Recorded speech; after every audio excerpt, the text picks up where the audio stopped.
acho que eu vou começar com vocês com uma pergunta, né? O que vocês fariam se suas decisões precisassem continuar nos próximos 20 anos? Não daqui a 2, daqui a 20 anos. Elas tivessem que permanecer da mesma forma com que é hoje. Isso era uma pergunta que, para mim, era a minha vida, né? Então, assim, o que eu faria daqui nos próximos 20 anos?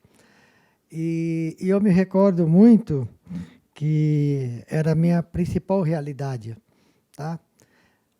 E eu começo que, dado um tempo, eu vou trabalhar com o meu pai, e o meu pai sempre tomando aquelas decisões silenciosas.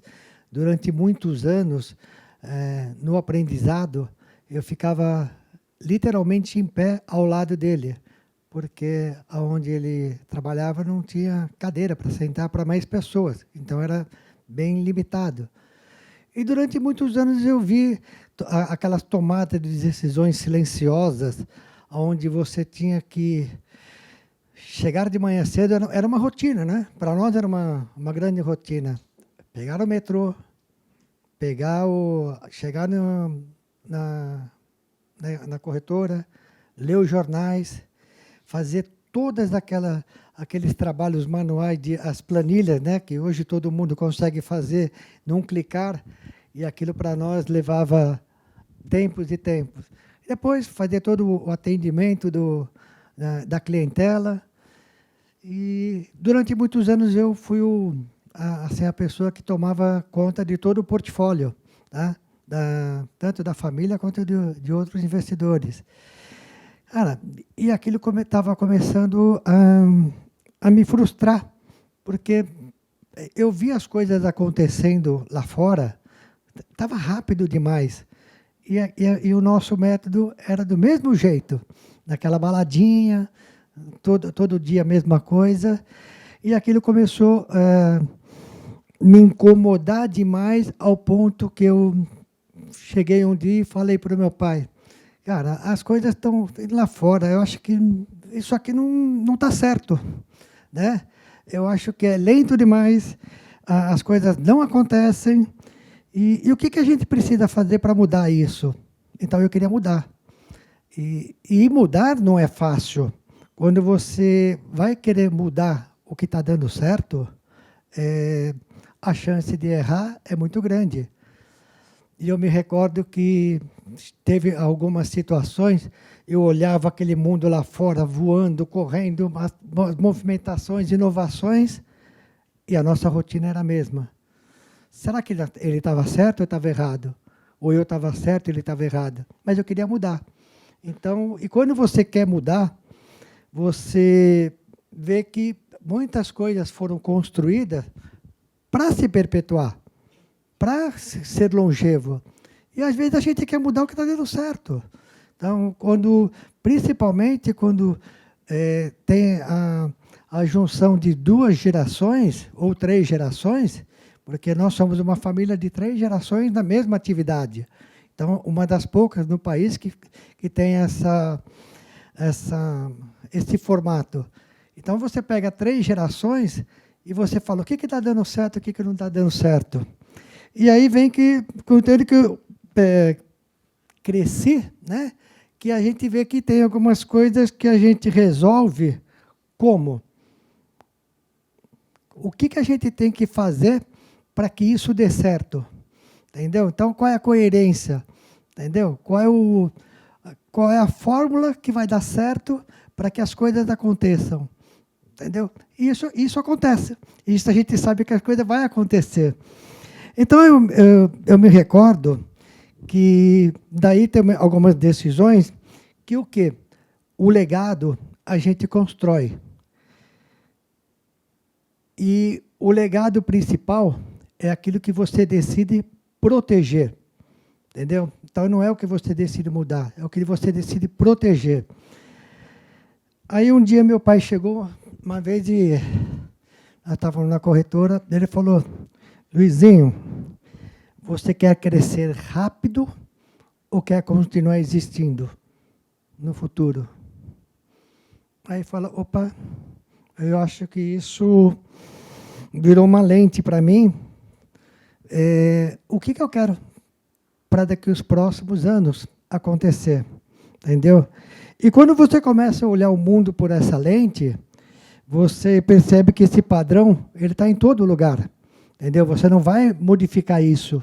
Então você vai continuar fazendo com que as coisas elas se propaguem por décadas. E tem muita coisa que a gente olha hoje, assim, as empresas. O que são empresas hoje centenárias? Não são as que mudam rápidas, são aquelas que pensam o que precisa ser mudado. Então, elas levam muito tempo para mudar. Então, tudo que é inovação, que é aquela mudança rápida, eu preciso mudar, correr, fazer movimentações, as empresas que são centenárias, elas olham tudo aquilo que elas não precisam mudar. Que se elas mudarem, pode acabar matando o negócio dela. E quando você olha por esse padrão de movimento, as pessoas também, quando é que elas deixam de existir, entendeu? Esse processo. Quando você começa a mudar demais, as coisas não vão dar certo. Então, isso foi principalmente indo mudando a nossa forma de pensar, a minha forma de pensar perante aos negócios. Então, as evidências, as novidades, as coisas novas, a gente tem que estar observando. Então, eu recordo muito que eu falo bastante isso para as pessoas que trabalham comigo. Eu tenho bastante jovens que fazem parte do nosso núcleo. E a palavra de ordem principal é o seguinte, que nós sempre fomos escolhidos, não é a palavra tem... assim, nós sempre fomos orientados a escutar os mais velhos.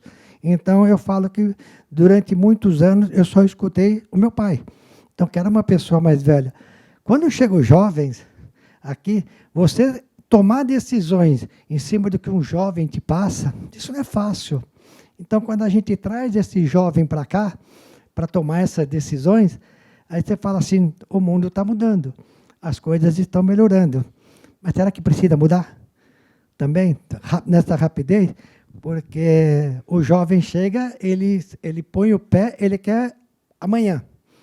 E amanhã você pode estar estragando tudo, aquele legado que você construiu lá atrás.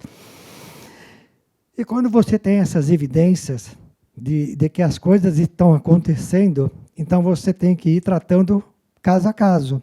Isso acontece muito na nossa esteira de negócios. Então, a gente vai tratando aquilo que pode ser mudado, mas tem muita coisa que não precisa ser mudada. Então, eu dou um exemplo para vocês. Muitas decisões que foram tomadas há 20 anos atrás, nós tivemos toda uma revolução tecnológica acontecendo. Essas decisões elas prevalecem até hoje. E, na minha visão, elas vão continuar prevalecendo por muitos e muitos anos. Então, mesmo que venha uma inteligência artificial, alguma coisa que faça isso andar muito rápido, tem algumas decisões que elas vão acabar não mudando. E quando isso vira prática, para mim, na minha coisa, quando a gente começa a fazer algumas perguntinhas,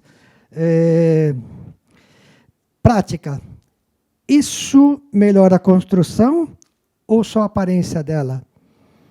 Isso resolve só agora ou continua funcionando depois? Se alguém repetir essas decisões por 20 anos, ela fortalece ou desgasta ou vai ter um desgaste? Então, o que a gente procura muito é centrar em todas as formas com que você consegue passar isso adiante. Então, eu comecei perguntando aqui para vocês, assim, qual seria a decisão que nos próximos 20 anos nós não precisaríamos mudar. Mas eu acho que eu também preciso fazer uma outra pergunta. o que está mudando hoje, que no fundo também não precisa mudar. Então, muitas coisas nós mudamos no dia a dia, nós fazemos algumas menções, colocações, análises, que você fala, você fez todo esse trabalho, mas não precisava ter feito. Então, eu uso uma frase muito no escritório, e às vezes os jovens eles vão falar assim, mas, senhor Luiz, é isso? É. Se a gente conseguir fazer o básico bem feito, entendeu? Tratar as coisas com muita naturalidade, a nossa atividade é uma atividade que ela é intensiva. Então, ela é 24/7, porque a gente não para o tempo todo. E quando isso chega nesse momento atual, de uma série de mudanças geopolíticas no mundo, você fala assim, o que nós temos que fazer? Fazer a coisa básica, fazer o simples. Então, a minha mensagem para vocês, eu acho que a mensagem principal é que o legado, a gente não cria o legado, a gente perpetua ele. Porque quando você perpetuar um legado, coisas que dão certo há anos, para que mudar? Você pode aprimorar, aperfeiçoar, mas mudar acho que nunca. Obrigada.